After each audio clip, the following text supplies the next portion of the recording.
minor artist.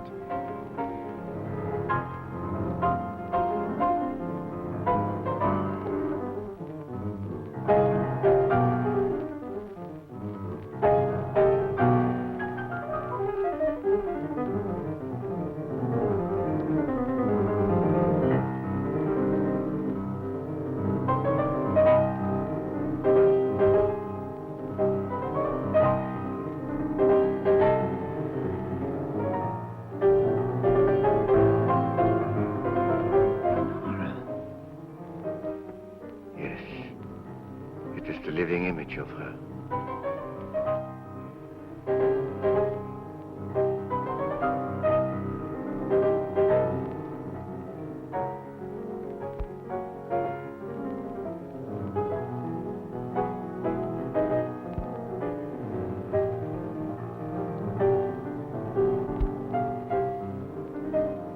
Bob, will you change seats with me?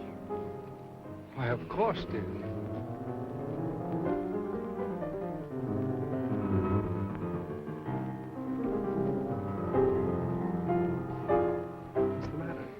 Nothing, but that man in the next box keeps staring at me.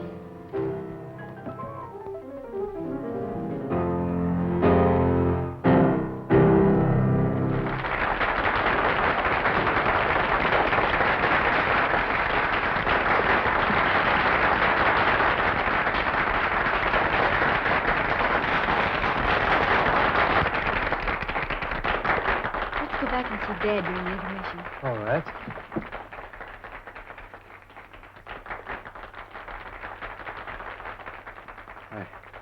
It is like seeing the dead return to life.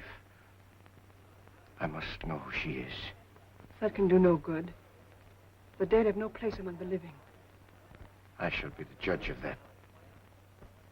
Lawrence, for a man your age, you're certainly in the pink. I have to be. Most people don't know it, but giving a piano recital requires the stamina of a marathon runner. Say, Judd, I think you better give my right forearm muscles another going over. Feel a slight cramp in my index finger. Yes, sir. Hello, Dad. Hello, darling. Hi, Bob. How am I doing? Marvelously. I don't believe I've ever heard you in better form. That's because you're home from school, my dear. I was playing for you tonight. Oh, am I glad this engagement ends my concert tour. Now I can relax, wear old clothes, and let my beard grow. Oh, and devote some time to your only daughter. See what that is, Bob. Yeah.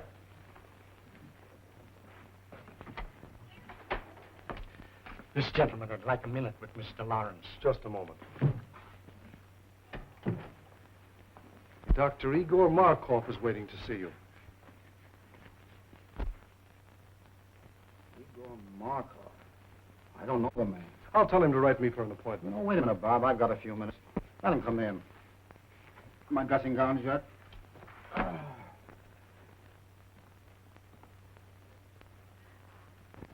So I have the pleasure of addressing Mr. Anthony Lawrence. That's right, Doctor. What's on your mind? I should like to apologize to this charming young lady for my seeming rudeness. Well, I don't know what you're talking about, but go ahead. This is my daughter, Patricia, Dr. Markov. Please forgive me, young lady, for staring so rudely at you, but I really could not help it.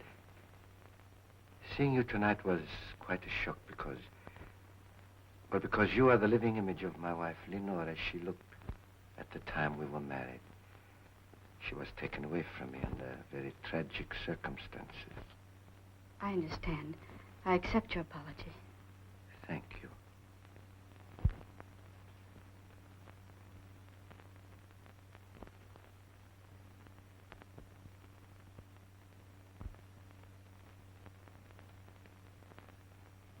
This will always remain an unforgettable moment in my life.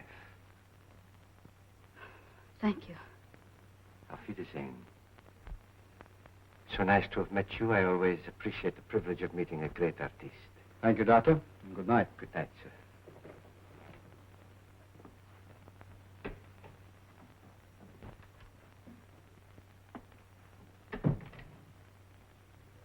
Funny people, these foreigners. Do you suppose Pat really resembles his dear departed, or... Or is right. That cock and bull story was old in Caesar's day. The nerve of the guy. My dear boy, you've got to get used to other men admiring Pat. She's a very beautiful girl. There's a difference between admiring and ogling. By the way he stared at me, he gave me the jitters. You'll find him in the next box, fishy stare and all. Oh, no, I won't. We're going to hear the rest of this concert from backstage. Then I'll have to get your wrap. You left it in the box. Please do. I'll wait for you here. Well, Judd, 5 minutes. We better get ready.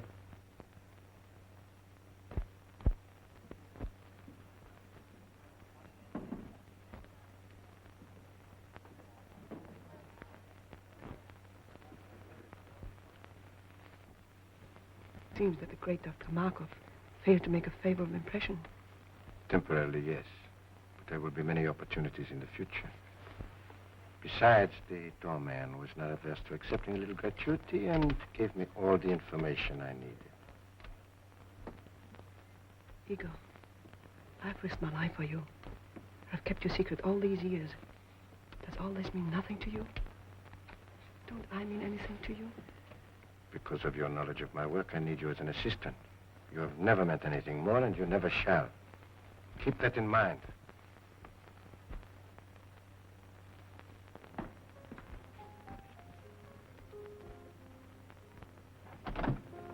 Flowers for Miss Lawrence. Sign, please. Thank you.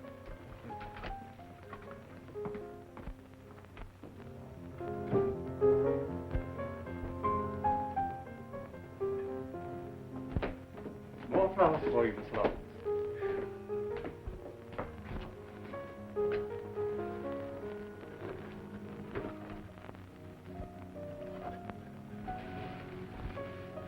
Flowers, flowers, flowers.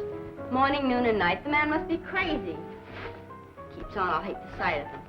Have Williams take those to the children's hospital. Right away, miss.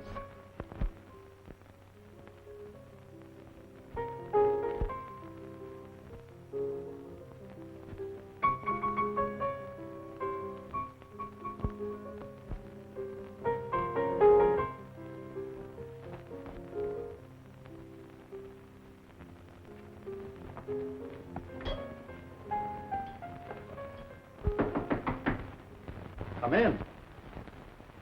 Dad, you've just got to make Dr. Markov stop pestering me. First it was flowers 3 times a day, and now he's sending notes with them. Now, look, I can't stand any more of this. You've just got to make him let me alone. Well, the man must be out of his mind. I never heard of such presumption. Now, don't you get upset about it, Pat. I'll take care of Dr. Markov. You just forget about him and let me handle this. What are you going to do, Dad? I'm going to call on our friend and tell him very plainly that his attentions to you are unwelcome, and he'll stop them immediately. You be careful, won't you? Careful? What do you mean? Well, you'll probably laugh at me, but when you call on Dr. Markov, will you take Bob with you? Pat, I can take care of myself. You said yourself he was out of his mind. Did you notice his eyes that night in your dressing room? They seemed to stare right through me. You've been listening to too many horror radio programs lately. What you need is a good workout on the badminton court. Come on, run along. Fear not, fair lady. I shall beard the reptile in his den.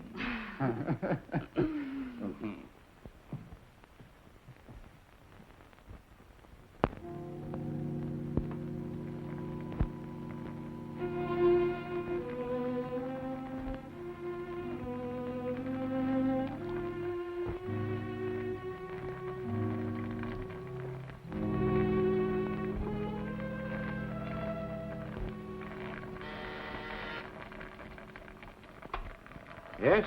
Mr. Anthony Lawrence is here to see you, Doctor. I will see him in a few moments.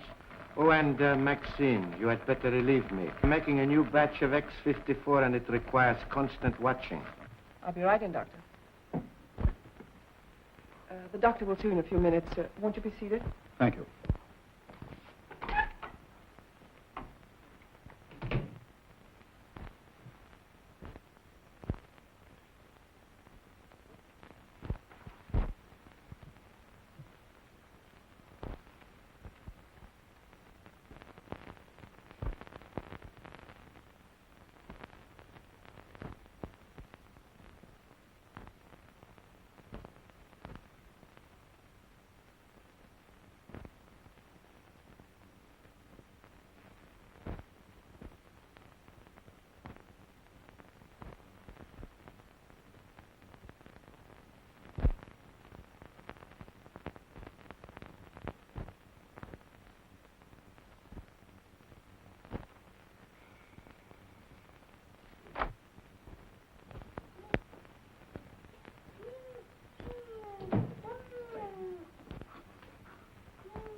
along.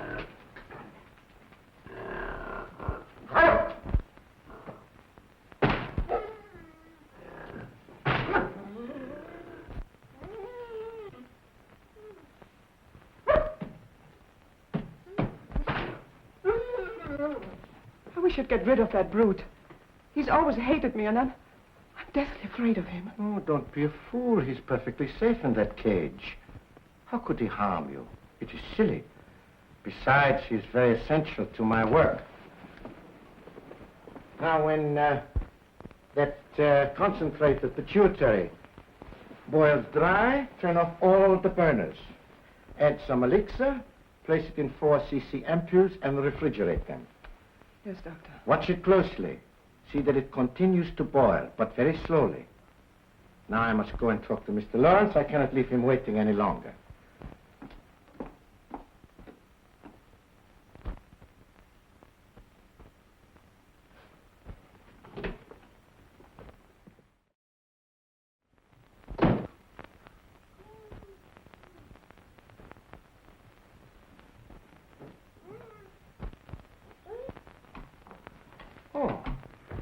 Mr. Lawrence, nice to see you again. This isn't a professional call, Dr. Markov. I've come here on a purely personal matter. Oh, well, in that case, you'd better come into my private office. Thank you.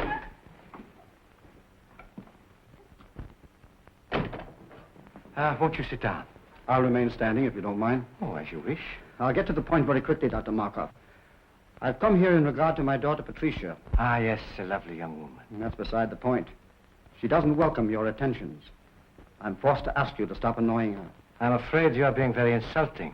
Your persistence has left me no other choice. I've already explained my deep interest. Perhaps you thought I was lying.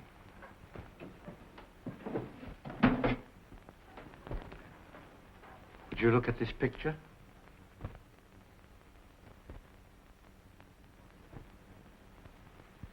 What if there is a resemblance? That doesn't give you the privilege of annoying her. But I am going to marry her. Ma. I'm amazed at your conceit. I'm warning you, Dr. Markov. Unless you stop annoying my daughter, I shall call the police. Stop, not so fast. Let go of me.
Pardon me, Miss Lawrence. Dr. Markov's on the telephone for you. Dr. Markov. Oh, say I'm not in. But he says it's important. He must talk to you concerning your father. My father? I'll talk to him.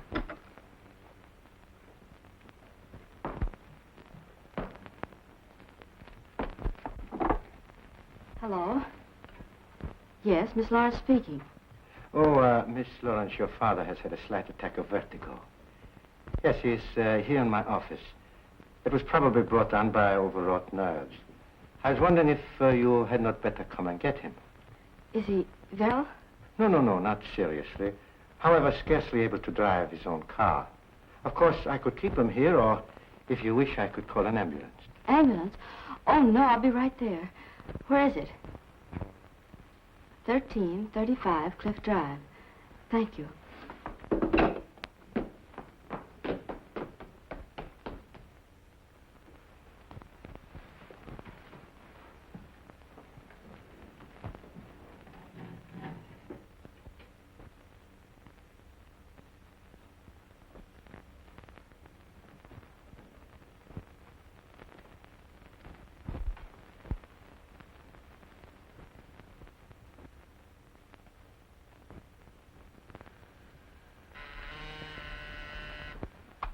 Yes, Doctor?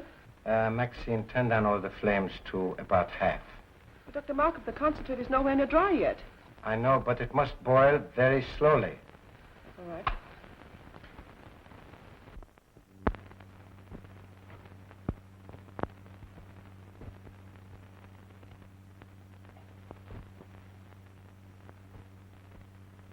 So you see, Mr. Lawrence, nobody having witnessed our encounter, I am perfectly willing to keep it a secret. Of course, if you desire to say something about it, I will admit that you threatened me with violence, and I was forced to protect myself. It is simply a case of your word against mine.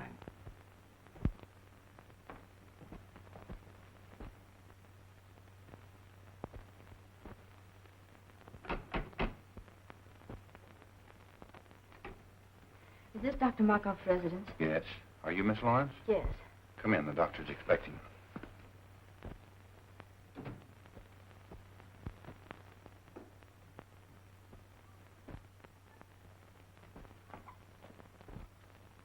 Father, how do you feel? Pat, what are you doing here? Dr. Markov said you were a little indisposed, so I came to drive you home. Are you feeling better now? Yes, much better. You well enough to start? Yes, of course. Steve, help Mr. Lawrence to his car.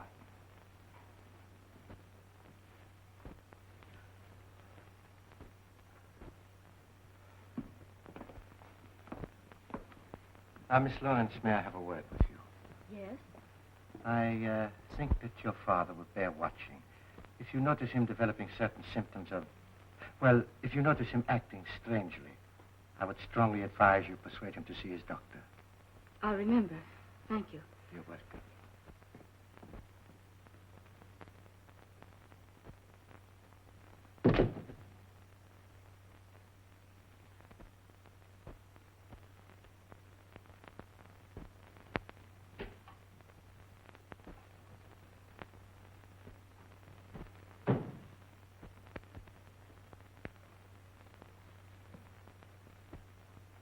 Have you finished?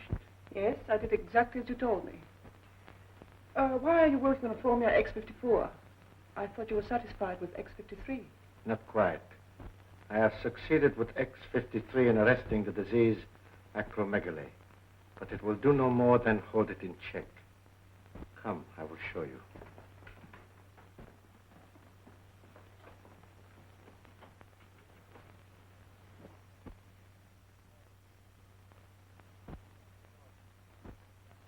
You will recall that after I injected him with the disease, it was allowed to proceed to this stage.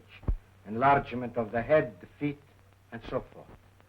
But from the moment I gave him an injection of X53, there has been no change in the condition. Neither progressive nor retrogressive. I have every reason to hope that this new formula will prove to be a complete cure for the disease. Think what it will mean to have the power to control a dread disease like acromegaly. The only living man to have such power. And why are you the only living man to have such power? You know why. Yes, I do. And you're not even a doctor. You stole the name and laboratory notes from the man you killed. He deserved to die. And his death made it possible for me to escape from Europe as the real Dr. Markov. And reap the rewards earned by another man with years of work and study. What I took from him was small repayment for what he tried to take from me. The love of Lenore, my wife, the woman I worshipped. But his love cooled as I knew it would when he looked at her beautiful face and saw the ravages of the hideous disease, acromegaly. Did you deliberately inoculate her with that dread disease? I did. I was determined that no other man should try to take her from me. I knew if she were no longer beautiful, no one else would want her. Then I would have her all for myself. But she could not stand the sight of her own face. So she killed herself. This is incredible. Only a madman could do a thing like that. I'm getting out of here. I'm going to police. I won't tell them everything. Police, I won't tell them what a madman. Stop!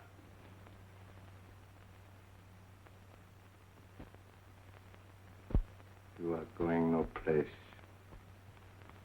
You are going no place. Go to your room. Stay there.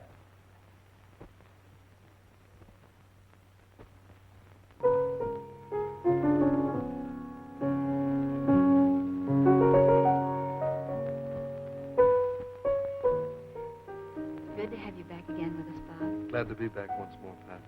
It's no fun being away from you. I do wish you didn't have to spend so much time out of town.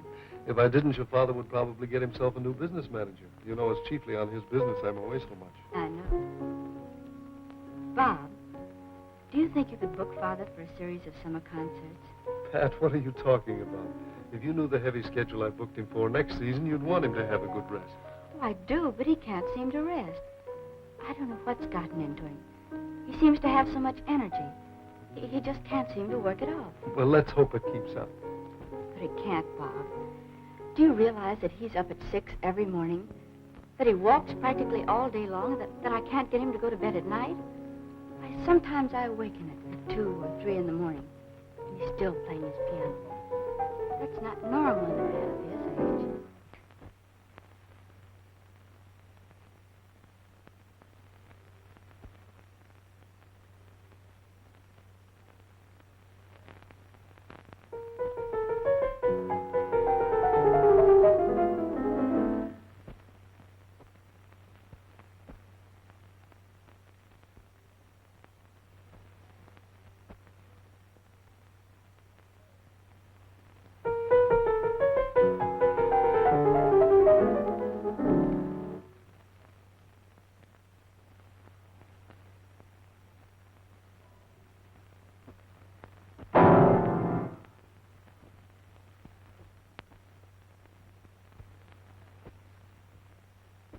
Pat, come here. You too, Bob.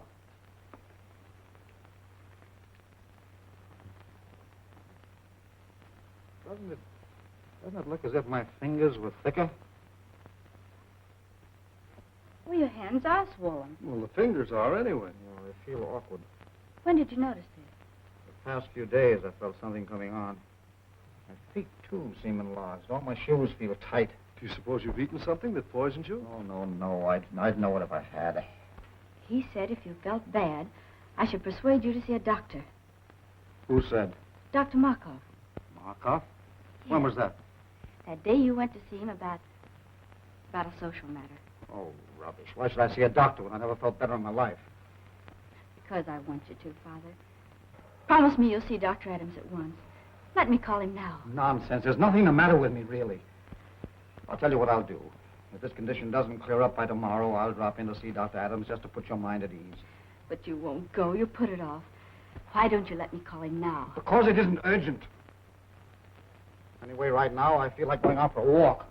But you've been walking all day. I can't help it. I feel restless and full of energy.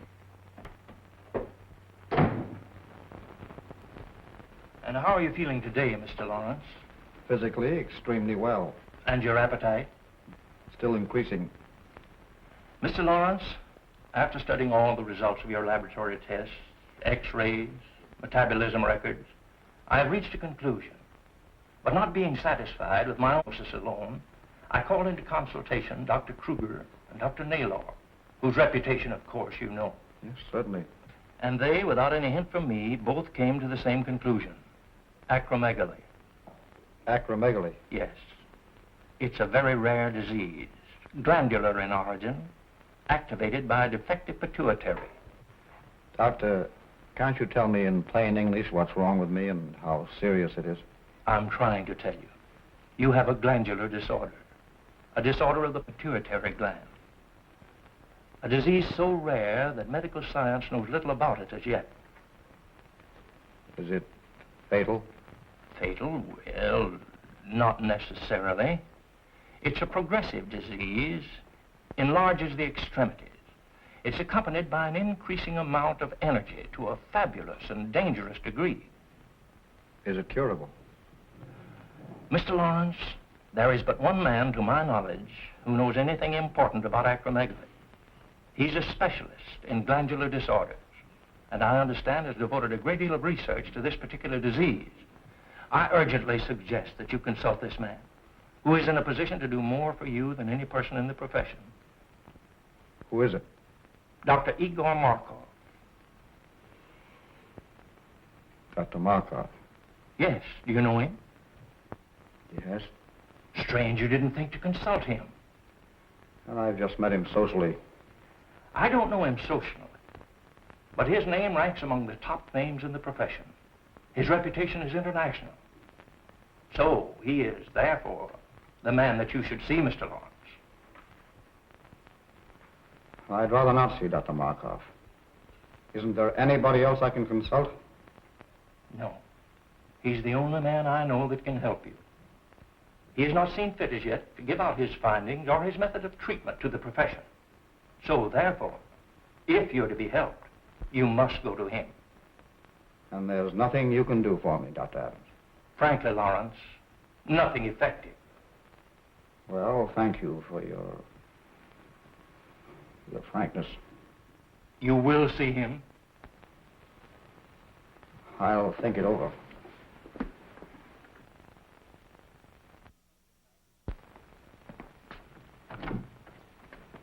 Hello, Stack. Is Miss Lawrence in? Oh, how do you do, Mr. Blake? I tell Miss Lawrence you're here. Bob, darling, I'm so glad you're back.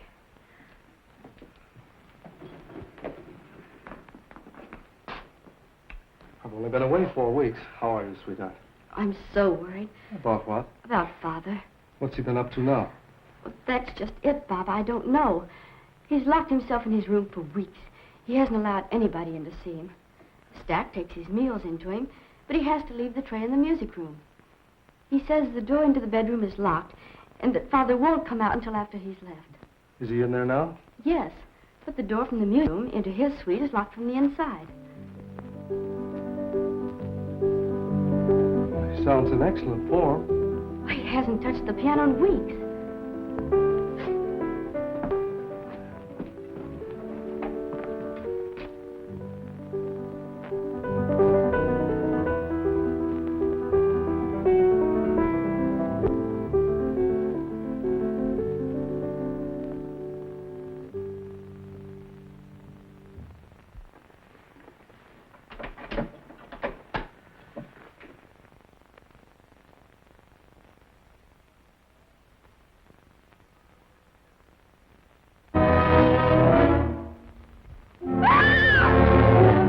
Here, Blake. Take her out of here, quick!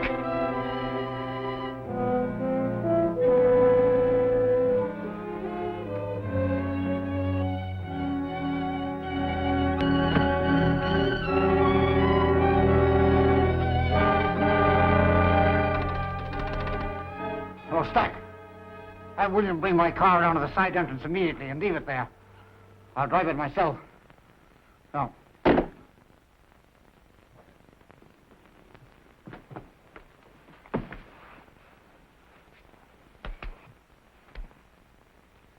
Darling. Easy, darling. You fainted.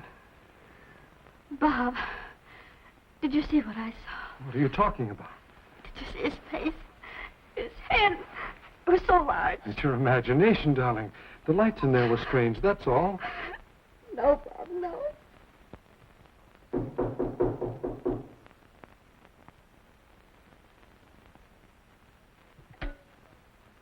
Maxine, see who's in my waiting room.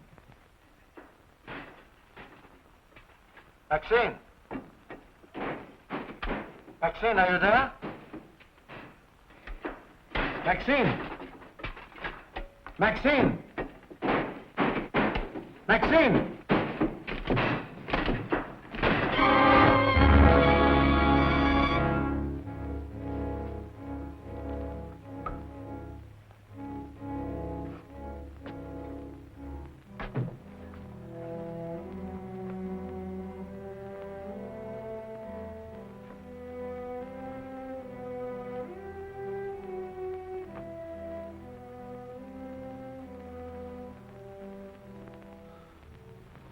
Lawrence.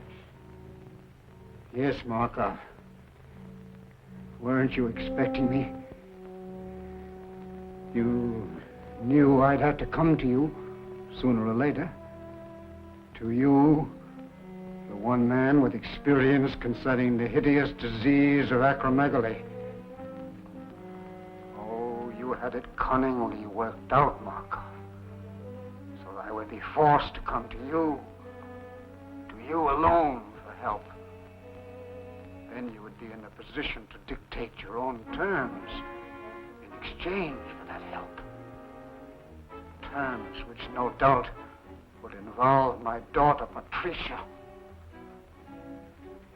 Oh, you were clever, Markov. Exceedingly clever.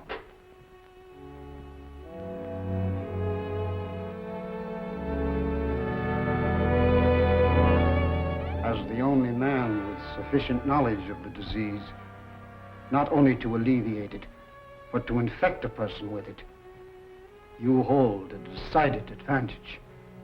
So you see, Markov, I know you infected me with something that caused acromegaly. But how you made the disease develop so rapidly, when science has proven that it takes years to reach this stage, I do not know. But you did. And now, Markov, I come to you as you knew I must, to make terms. I've come to make terms. No, Lawrence, you overestimate my control of the disease. I've made an extensive study of it. Yes, that is true. But after all, I am only an apprentice. Yes, the devil's apprentice. Markov, you have set yourself up as a Frankenstein and created a monster. I am that monster. But if you remember, the monster destroyed the man who created him. That is what I'm going to do to you. Destroy you! Good work, Steve. Put him on that chair while I prepare an anesthetic. Kirby began this evening. But I must put my mind at rest. Can't you take my word for it, Pat? I'm sorry, Bob. In this case, I can't. It's locked. You see, he doesn't want to be disturbed. But I must see him. Oh, not tonight, Pat, please. In the morning, perhaps. I'll tell you what. I've got to see him in the morning on some business. And as soon as I've finished, I'll send for you. How's that? Well, make it early. I can't have this hanging over my head. I know, dear, and I'll make it just as early as I can. Now, how about getting some rest for yourself? You look exhausted. Oh, I suppose I do, but I can't help it. You look lovely to me, dear. But you do need rest. Now run along. Sleep well. I'll try. Good night. Good night.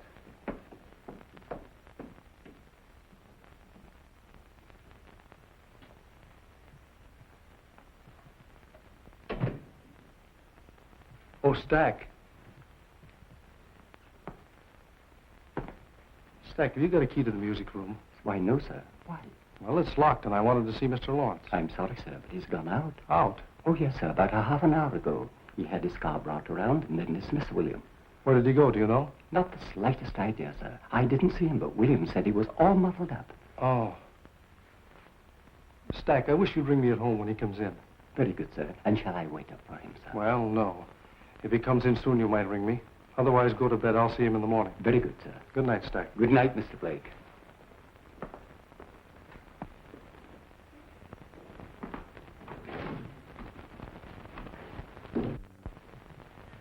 Put him in the room of the surgery in the east wing.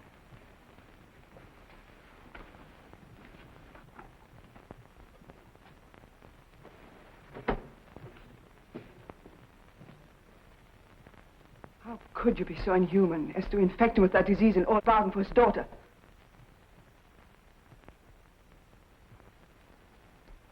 Who gave you that idea? You left the dictograph open. I heard every word that was said. Forget what you heard. It does not concern you. I'll not forget. If you don't give up that insane idea of marrying Patricia Lawrence, I'll tell the truth about you. You would not dare. Oh, yes, I would. Does this mean that I have completely lost your loyalty?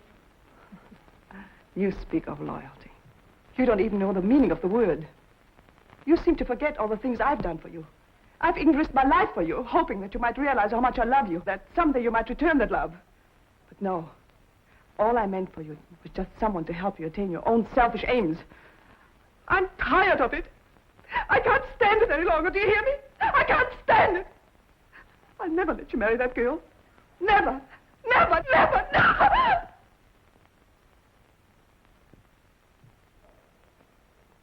Maxine, you heard nothing. You heard nothing. You heard nothing. Now go to your work.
Go back in the other room.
Good morning, Doctor.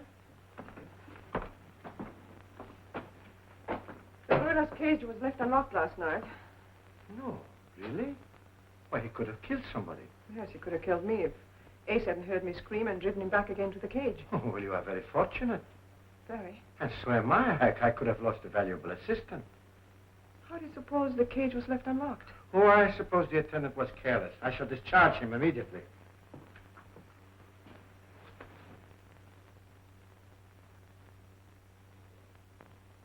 Look, Doctor. It's normal. You've discovered a cure. Maxine, it is marvelous. Maxine, this is great. Do you know what it means? It means that I can ask my own price. I can... Yes. Oh, by the way, Maxine, I have a special prescription I want filled at Handcuff and Groves. You will go and see to it yourself personally.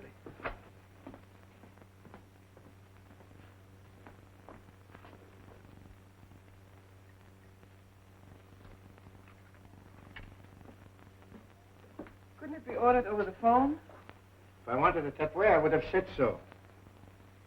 Very well.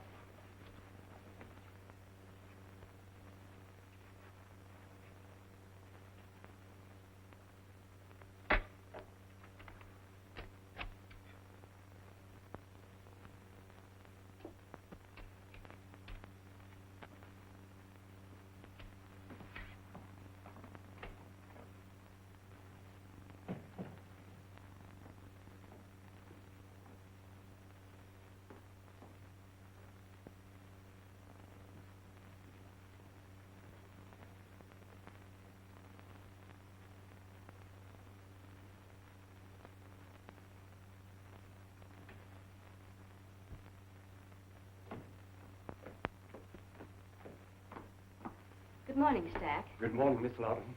Have you taken my father's breakfast into him yet? No, I haven't. You haven't? Why not? Well, as a matter of fact, your father isn't in. Isn't in? Where did he go? I don't know. He didn't say.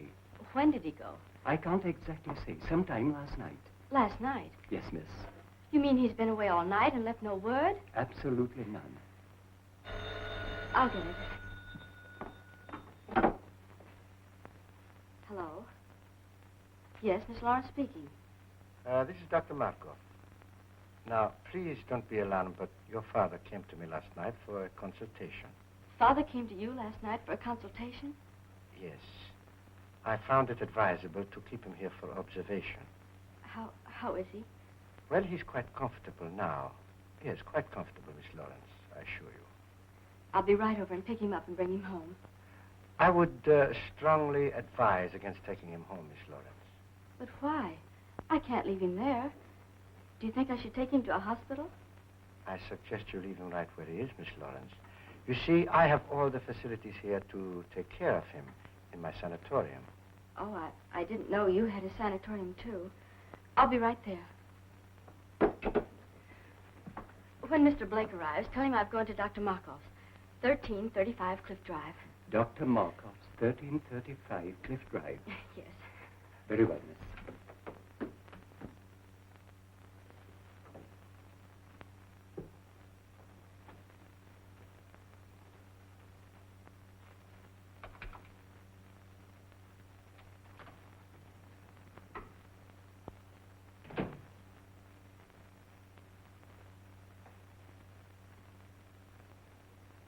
Lawrence, I want you to try hard to understand what I'm saying.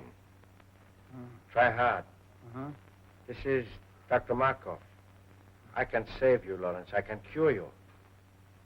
Do you hear me? Yes, I can hear you. Good. Remember that I am the only one that can cure you, and I will cure you on one condition. A very simple condition, Lawrence. Your daughter is on her way over here now. I want you to persuade her to be very agreeable to me. No. You can convince her that it is you she is coming to see. You can tell her that I am helping you. That is a very little thing to ask for your cure. No. Very well. We shall see about that.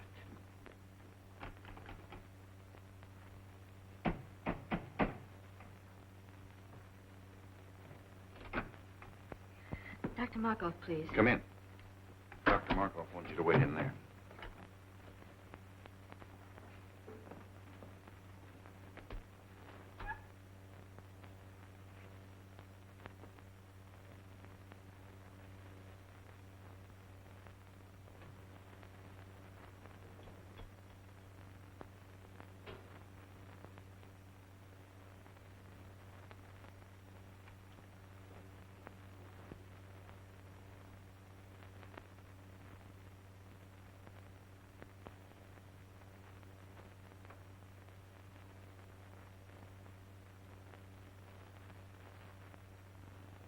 How long ago did she leave for Dr. Markov's stack? About a half an hour ago, I should say, sir. I'll have to step on it. 1335 Cliff Drive, you That's said. correct, sir.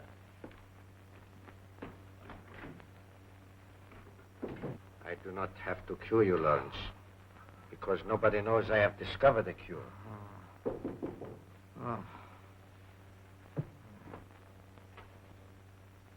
Miss Lawrence is here.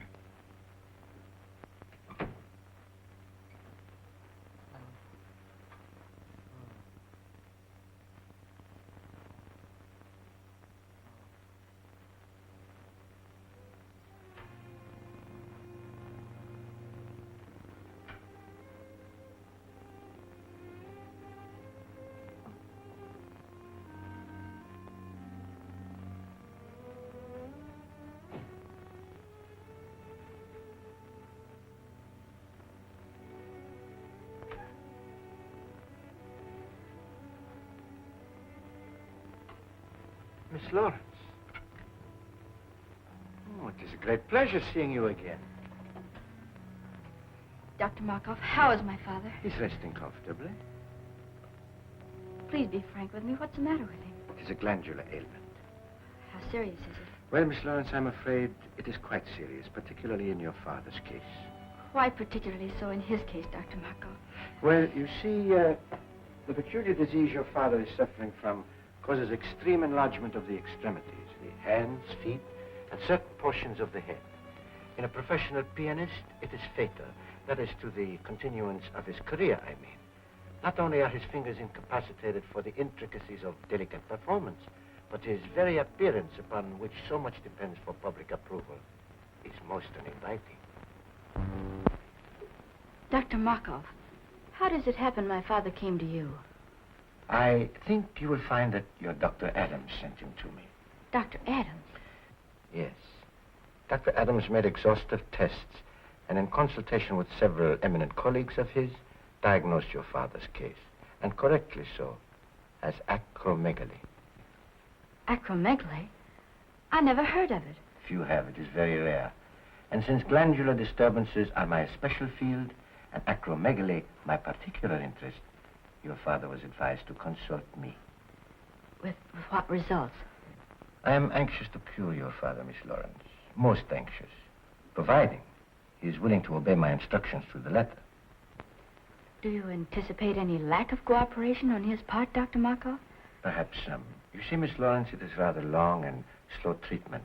Naturally, a man of your father's nervous temperament will be impatient, obstinate, even rebellious on occasion. Progressively so, as the brain begins to function more normally.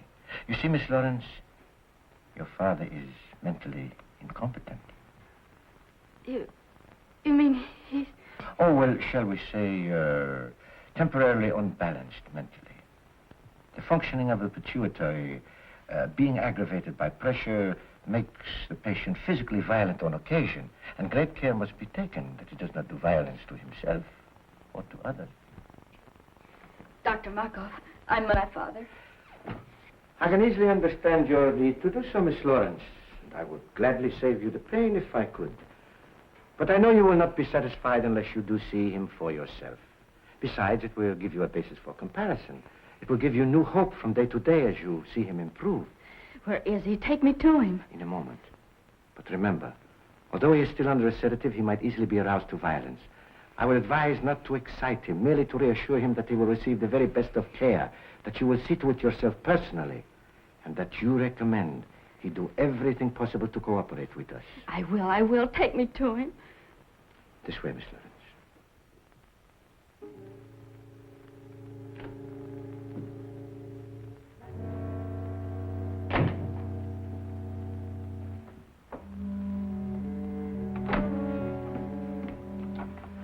You know what to do.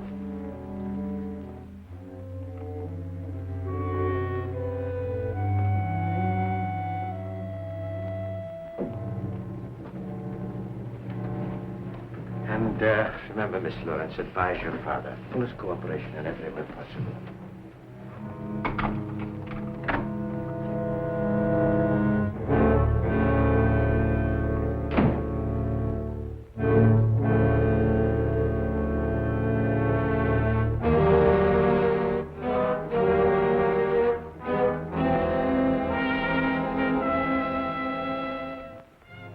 How ghastly.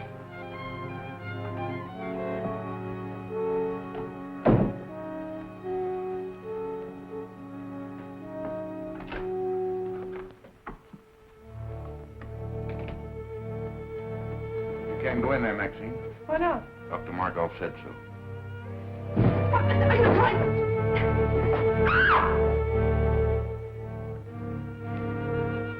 Father, speak to me. It's Pat. Father. Speak to me. It's Pat. It's Patricia, Father. I'm here. Pat. You're going to be all right. Dr. Markov says so. Markov. Yes. He's going to cure you, he and I. Markov. Markov. No. No. Markov. Markov. No. No.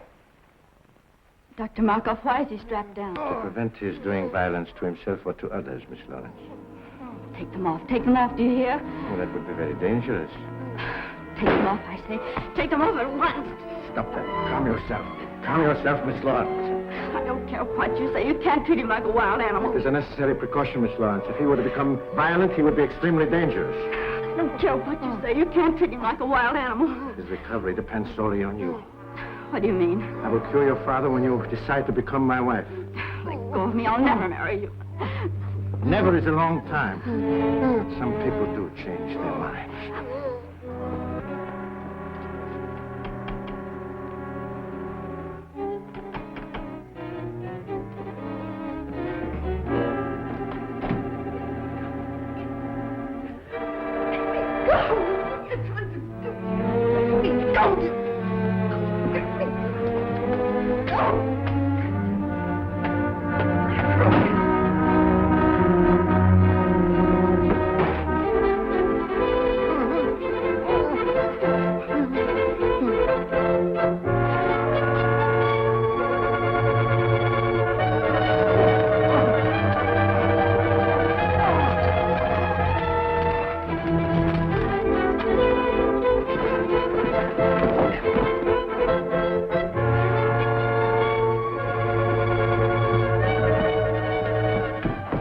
Oh, hurry. Father needs help.